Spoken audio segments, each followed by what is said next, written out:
These are some of the themes that we're going to talk about. I looked at the surveys that you guys really helpfully sent me, and there's a couple of things that stood out, and a lot of common things. We've kind of broken them down into themes. We're going to be looking at specific behaviors and exercises also, but we're going to look at them in the context of these themes. So we're going to spend a lot of time looking at focus and motivation, which is a huge task for any performance dog, but certainly for obedience. We're going to look at stimulus control, and we're going to talk about maintaining criteria.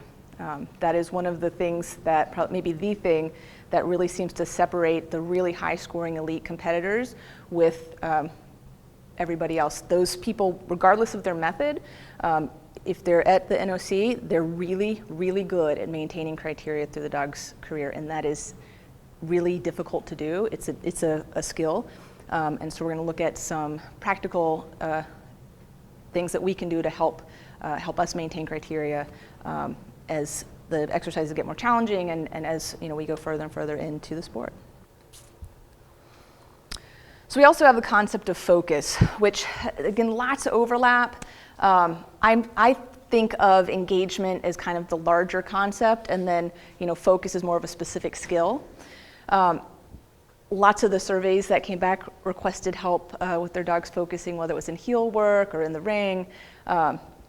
And so I've broken our focus. If we treat focus as a skill, we can break it down. There's a couple of different specific sub-skills that we need to address. Focus when the handler is close. So that's basically heeling, right? Maybe also fronts. So the dog is focused on the handler with no distance at all. Focusing on the handler at a distance, and especially sustained focus at a distance. And this is something that we need for the stand for exam, the wait for the recall, and it's a huge big deal for signals. Most of our signals errors are actually a loss of focus problem. They don't have anything to do with whether your signal was good or not, because the dog wasn't focused. And focus, again, this is bigger than eye contact, right? So we talk about eye contact, but that's not what I'm talking about here. If you've shown a dog in utility, you've almost certainly had that moment where you leave the dog at the other side of the ring, you walk across, you turn around, and they're looking right at you. You give the signal, and they're looking right at you, and nothing happens. And oh, that feels so good. So I'm starting him off. He's sitting, I'll turn this way. He's sitting at heel position, and I'm just going to put him in a sit. And I'm just going to give him a couple of rewards just for being in the sit. And this is going to, rewarding in place like this is going to tend to bring his arousal level down a notch. So I'm doing the baby bird style feeding. That tends to be more relaxing. The food is coming to him. I use a specific event marker. That means food is coming to you. I say good in a long, low tone. Good. And that means the food is coming down to him. Good.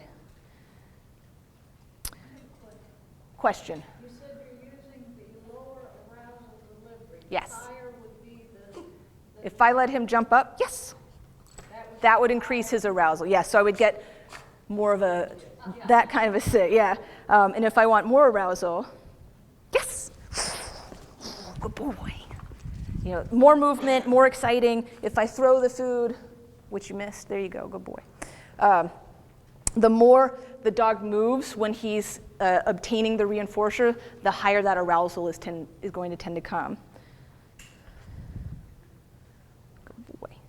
So if I want to bring him down just a little bit, because I'm looking for that ideal window where he's able to maintain a stationary position and not break, but I want just under that line. So there's, yeah, see that's too long. Good boy. Okay, sit. Good.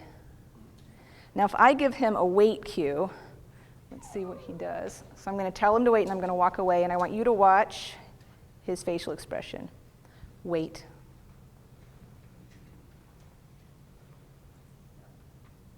Actually, that's pretty good. I'll take that. Good boy. So is this a target for her? yeah. Nice. Good timing, great. She's definitely got the out and back. Beautiful. Good, okay. I'm gonna add Add some pressure for you. So we got a little bit of a look. No look that time, good. Excellent. All right. Sometimes it's a target, sometimes it's a wrap. You know, for our purposes, that's fine. I think a flatter target might give you more of a turn. Yeah. Go.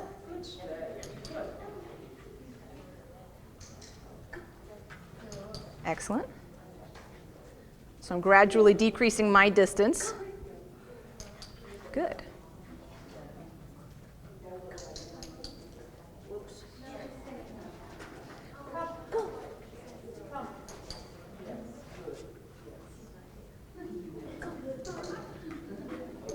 Good, we're getting a little bit, yeah, good, good.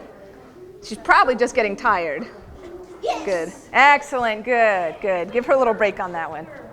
So what that translates to for the figure 8 is I use the feet of the steward, or in this case we're going to use the base of these cones, as visual targets. So when the judge says forward, the first thing that I'm going to do, I like to go to the left first, and I have a reason for that. But again, it's a fairly weak reason, so I think you can go either direction if you have a preference.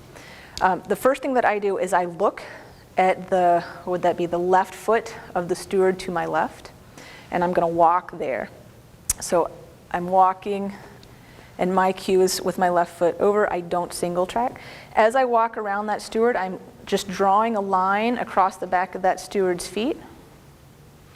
And when I get even with this steward's right foot, I'm going to shift my eyes to the other steward's right, yes, thank you, right foot.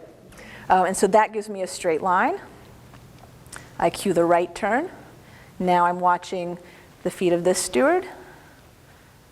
As soon as I get here, I'm looking back there. So that gives me a nice straight diagonal line here, so I'm not pinching off the dog. That also helps, the dog can see when I shift my eyes, they know what to expect. Again, that does change where what my face looks like, but more importantly, the rest of my body tends to follow where my eyes are, so it makes changes all the way down my body. And the dogs can perceive that. They're experts at that.